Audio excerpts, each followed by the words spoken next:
और आपने सुन ही लिया ब्लड प्रेशर, और आप क्योंकि डेली बेसिस पर इंटरनेशनल और हमारे डोमेस्टिक क्लाइंट्स को डील करती हैं, आपको पता है कि आपके पास बहुत सारे केसेस आते होंगे, और मेरा ख्याल है, मैं ये सोच रहा हूँ, मैं अपनी तरफ से अंदाज़ा लगा रहा हूँ कि उसमें ब्लड प्रेशर का एक खासा एक उसमें होगा, परसेंटेज होगी।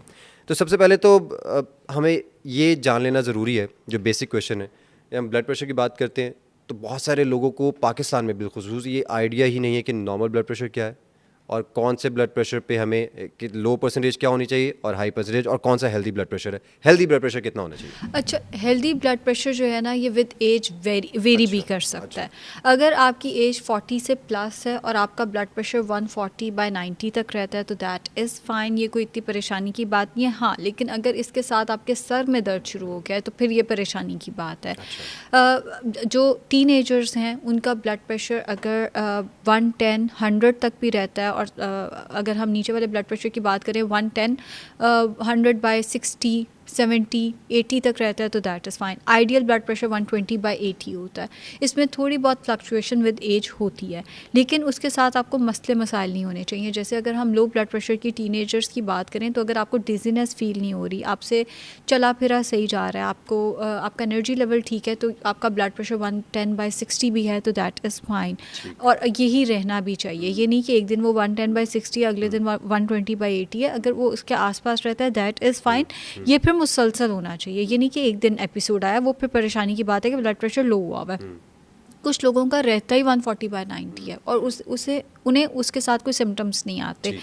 अगर एकदम आपके ब्लड प्रेशर में फ्लक्चुएशन आना शुरू हो जाती है, लेट से आपका 140/90 रहता था और ये बढ़ गया है 160/90 हो गया या 160/100 हो गया, उस केस में फिर आपको परेशान होने की ज़रूरत है। इवन अगर आपका ब्लड प्रेशर 120/80 रहता है और एक दिन वो 140/90 आ गया तो ये परेशानी की बात है। जो आपका ब्लड प्रेशर शुरू से चलता आ रहा है, ज़रा उससे ऊपर नीचे होता है तो वो परेशानी की बात है। हाँ, 40 के बाद लोगों का मोस्टली रहते ही 140/90 है। सर दर्द नहीं हो रहा, चक्कर नहीं आ रहे, आपको गुस्सा चिड़चिड़ापन महसूस नहीं हो रहा, बात बात पे गुस्सा नहीं आ रहा, तो इट मीन्स कोई परेशानी की बात। अच्छा जी, हम इससे पहले कि आगे चलें, इसी में एक बड़ा ही, मैं उसको फ़नी क्वेश्चन तो नहीं कहूँगा, लेकिन बहुत सारे लोगों को ये सवाल ज़हन में आता है जब वो सुनते हैं, और अक्सर मुझसे भी पूछते रहते हैं, लेकिन ऑडियंस की क्लैरिटी के लिए, ये जो हम कहते हैं ऊपर का ब्लड प्रेशर है, ये नीचे का ब्लड प्रेशर है, इसको ज़रा क्लैरिफाई करें, ये ऊपर का ब्लड प्रेशर क्या है, नीचे वाला ब्लड, ये क्या चीज़ है? ये बेसिकली ये ले मैन टर्म होती है, सिर्फ और सिर्फ आम बंदे को ये बात समझाने के लिए। जैसे मुझे ब्लड प्रेशर है, अब ब्लड प्रेशर तो हर एक का है, high blood pressure, low blood pressure तो हम बताते नहीं है। इसी तरह ले मैन को समझाने के लिए कि ऊपर का ब्लड प्रेशर ये, नीचे का, basically diastolic and systolic blood pressure है बेसिकली। आम बंदे के लिए हम कहते हैं ऊपर का ब्लड प्रेशर ये, नीचे का ब्लड प्रेशर ये। तो उसको मतलब डिफरेंट, उसका क्या फ़र्क पड़ना है? नीचे का अगर हाई आ रहा है तो क्या वो, ये ज़्यादा ख़तरनाक है एक्चुअली। जो नीचे का ब्लड प्रेशर है वो बेसिकली होना चाहिए 80 तक। अगर ये ऊपर चला जाता है, जैसे ये 100 तक चला जाता है, तो ये ज़्यादा ख़तरनाक होता है। जैसे ऊपर का ब्लड प्रेशर अगर आपका 140/80 है दैट इज़ फाइन, ये कोई इतनी परेशानी की बात नहीं है। बट अगर ऊपर का आपका 120 और नीचे वाला ब्लड प्रेशर आपका 100 पे जा रहा है तो ये थोड़ी परेशानी की बात होती है। आपको फ़ौरन डॉक्टर के पास जाना चाहिए और डॉक्टर आपको फ़ौरन उसकी दवाई देता होता है। अच्छा, अब एक सवाल ये आता है, अब क्योंकि हमने उसको डाइट की तरफ लेकर जाना है, तो बहुत सारे लोग ये हमारी सोसाइटी में, बल्कि ओवरऑल ये बात करते हैं कि ज़्यादा जो लोग नमकीन खाते हैं उनको अगर ब्लड प्रेशर नहीं भी है तो उनको इशू शुरू हो जाता है, ज़्यादा नमकीन खाने की वजह से हाई ब्लड प्रेशर के इशू शुरू हो जाते हैं। क्या इसमें कोई हकीकत है? One of the factors. अच्छा, बहुत ही माइनर सा वन ऑफ द फैक्टर्स। अच्छा, ज़्यादा ब्लड प्रेशर का मसला जेनेटिक्स से रिलेटेड होता है। अगर अच्छा, आपके जीन्स में ये है उससे रिलेटेड है। स्ट्रेस से इसका बहुत ज़्यादा ताल्लुक है। अच्छा, जो लोग स्ट्रेस बहुत ज़्यादा लेते हैं या जिनकी ज़िंदगी थोड़ी सी तल्ख चल रही होती है उनको भी ब्लड प्रेशर का मसला अक्सर शुरू हो जाता है। वेट का इससे बहुत ज़्यादा ताल्लुक है। इवन छोटे बच्चे जिनका वेट ज़्यादा होता है, 20-22 साल के बच्चे, 18-19 साल के बच्चे ब्लड प्रेशर का मसला लेकर आते हैं अगर उनका वेट ज़्यादा है।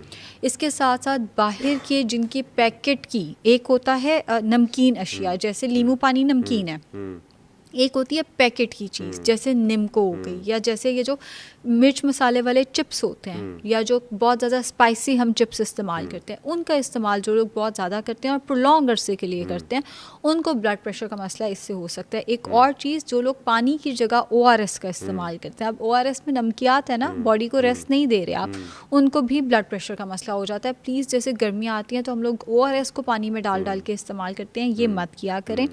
इसी तरह जैसे गर्मियाँ आती हैं, हम नमक डाल के लस्सी मुसलसल, मैंने कई घरों में देखा है, सुना है, पेशेंट्स आके बताते हैं, हम ना सुबह सुबह उठ के 1 किलो दही लेते हैं, उसकी नमकीन लस्सी बना लेते हैं, पानी की जगह वही पीते हैं। भाई, आपने उसमें नमक डाला हुआ है, इतना नमक मुसलसल इस्तेमाल करेंगे तो फिर ऑब्वियसली ब्लड प्रेशर का मसला आएगा। लेकिन अगर ये कहेंगे नमक वाली लस्सी या नमक वाले खाने से ही ब्लड प्रेशर बढ़ गया है, तो ये नहीं हो सकता। और भी बहुत सारे उसमें फैक्टर्स आएंगे, जिसमें नमक वाली चीज़ वन ऑफ द फैक्टर्स है। अच्छा, या तो आपने बता दिया कि भाई नमकीन जो है वो वन ऑफ द फैक्टर्स हो सकता है। तो अगर एक हेल्दी ब्लड प्रेशर को मेंटेन रखना चाह रहा है कोई भी इंडिविजुअल, लड़का हो या लड़की, अब मिसाल के तौर पर कोई लड़का है या लड़की है, उसका जो नेचर ऑफ जॉब है वो थोड़ा स्ट्रेसफुल है, अब उसको जाना पड़ता है, रूटीन इस तरह की है कि उसमें स्ट्रेस ज़्यादा है, उसमें उसको एग्जॉस्ट वो ज़्यादा हो जाता है या हो जाती है, तो ऐसी रूटीन में ऐसी कौन सी डाइट को उसके अपनी रूटीन में रखना चाहिए कि उसका ब्लड प्रेशर जो वो मेंटेन भी रहे और ये वाला इशू कम से कम ना हो उसको? अच्छा, जो ब्लड प्रेशर मेंटेन करने का तरीका होता है वो होता है एक्चुअली फ्रीक्वेंट मील्स का इस्तेमाल करें। ब्लड प्रेशर मैंने उन पेशेंट्स में ज़्यादा लो होते देखा है जो लोग अपना लंच नहीं कर रहे। भाई, अगर आप सुबह उठे हैं, उठ के आपने नाश्ता किया, आप चले गए, अब आपने जॉब पे कोई लंच नहीं किया, उसके बाद आप घर में 5-6 बजे वापस आए और आपने आके अपना जो है वो डिनर कर लिया, ब्लड प्रेशर लो हो जाएगा। ब्लड प्रेशर हाई का प्रॉब्लम वहाँ आएगा जहाँ आप वहाँ पर लंच नहीं कर रहे, या कर रहे हैं तो बहुत ज़्यादा बाहर की चीज़ें इस्तेमाल कर रहे हैं, या आपको ही वही पैकेट वाली अशिया का इस्तेमाल जो है वो कर रहे हैं, तो ब्लड प्रेशर हाई होना शुरू हो जाएगा। अगर आप हेल्दी फ्रीक्वेंट मील्स लेते रहते हैं तो यूजुअली ब्लड प्रेशर का मसला नहीं आता, अनटिल अनलेस ये आपके जीन्स में है। अगर ऑब्वियसली ये जेनेटिक फैक्टर है तो ये तब भी आ सकता है कि आप बहुत हेल्दी हैं, आप जिम भी करते हैं, जिम बड़ा अच्छा रहता है ब्लड प्रेशर को लेके, आप जिम भी करते हैं, सारा कुछ है, स्ट्रेस भी नहीं है, लेकिन अगर जीन्स में ब्लड प्रेशर का मसला है तो फिर इस केस में ब्लड प्रेशर का मसला आ सकता है। अगर बगैर किसी जेनेटिक फैक्टर के आपको ब्लड प्रेशर का मसला आ रहा है तो फिर आपको एक दफ़ा डॉक्टर को दिखा लेना चाहिए, कहीं हिडन कोई फैक्टर ना आ रहा हो जो आपके ब्लड प्रेशर की सूरत में हमें नज़र आ रहा है। अच्छा, ये तो हो गया ना कि हाई ब्लड प्रेशर है और मेंटेन कैसे करना है। अब हमने देखा है कि आजकल, बल्कि आजकल तो नहीं, बहुत पहले से ये चीज़ चली आ रही है, कई लोगों का ये रूटीन ही ऐसा होता है कि वो कहते हैं जी कि हमसे सुबह उठ के कुछ खाया नहीं जाता, हम ब्रेकफास्ट नहीं कर सकते फ़ौरी तौर पर उठने के बाद, और नाश्ता किए बगैर ही अपने दफ्तरों को निकल गए या स्कूल यूनिवर्सिटीज़ कहीं पे भी चले गए।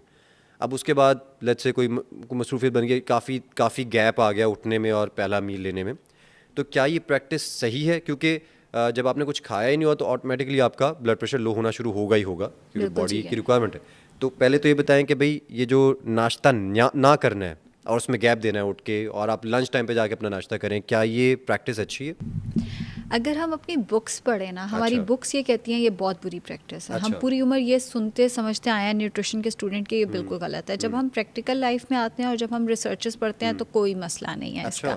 अगर आपसे सुबह उठ के नहीं खाया जाता, दैट इज़ फाइन। कुछ लोगों को मोशन सिकनेस होती है, यानी अगर वो खाना खाते साथ ही गाड़ी में बैठेंगे वो उल्टी कर देंगे। अच्छा। ये भी लोगों का मसला है। अब आपका फर्स्ट आप मील ऑफ द डे, जब आपको भूख लगे आप तब ले सकते